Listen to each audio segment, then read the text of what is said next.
बचपन की वो यादें आज भी जहन में ताज़ा है। जब गांव जाते वक्त हमारी ट्रेन सिमुलतला से गुजरती थी तो यहाँ की वीरान परी कोठियाँ मेरे मन को आकर्षित करती थी, जैसे कि इन खंडरों में कोई खजाना हो। और इन सूनी दीवारों की कहानी कई वर्षों तक मेरे लिए एक पहेली बनी रही। पर आज जानेंगे इन ठहरी हुई हवाओं का राज।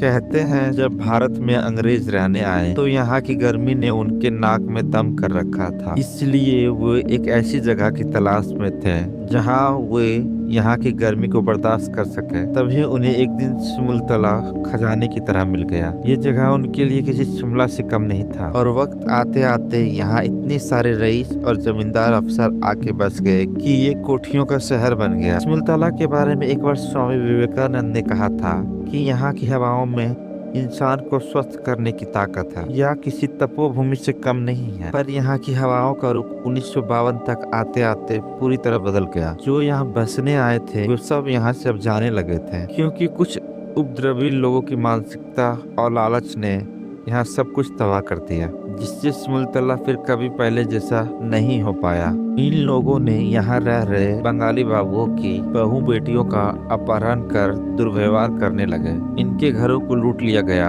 यहाँ एक तरह का कत्लेआम शुरू हो गया था, जो जशीरी देवघर तक भी फैल गया। कहते हैं कि इतनी हत्याएं हुई उस वक्त कि नालदोंगा का कुआं लाशों से भर गया। डर का माहौल ऐसा बना कि इन बंगालियों को अपना घर बार छोड़कर या बेचकर भागना पड़ा। इसलिए आज यहाँ बहुत कम कोठियाँ बची हैं, जो या तो केयरटेकर के भरोसे या खाली पड़ी है। और इस खालीपन का सबसे ज्यादा एहसास नलडोंगा की बारी घूमते वक्त महसूस होता है। माना जाता है किसी जमाने में ये नलदंगा राज परिवार की संपत्ति थी, और आज अफवाह है कि ये देवघर के किसी सेठ की जागीर है। खैर, इस महल को जो अनोखा बनाती है वो है इसका बिल्कुल दूरी में प्रकृति के बीच में स्थित होना, और साथ ही इसके 56 द्वार, 2 मंजिला इमारत की घुमावदार सीढ़ियाँ जो बिल्कुल अद्भुत है। मगर देश बंटवारे के बाद नलदंगा राज खत्म हो गया और खजाने की अफवाह ने इस महल को पूरी तरह तबाह कर। मगर आज भी इसका बचा हुआ ढांचा सिनेमा प्रेमियों को उस जमाने की पुरानी व्यवस्था का याद दिलाता है। इसी कारण यहाँ कई बंगाली फिल्मों की शूटिंग हुई है, चाहे वो 1967 की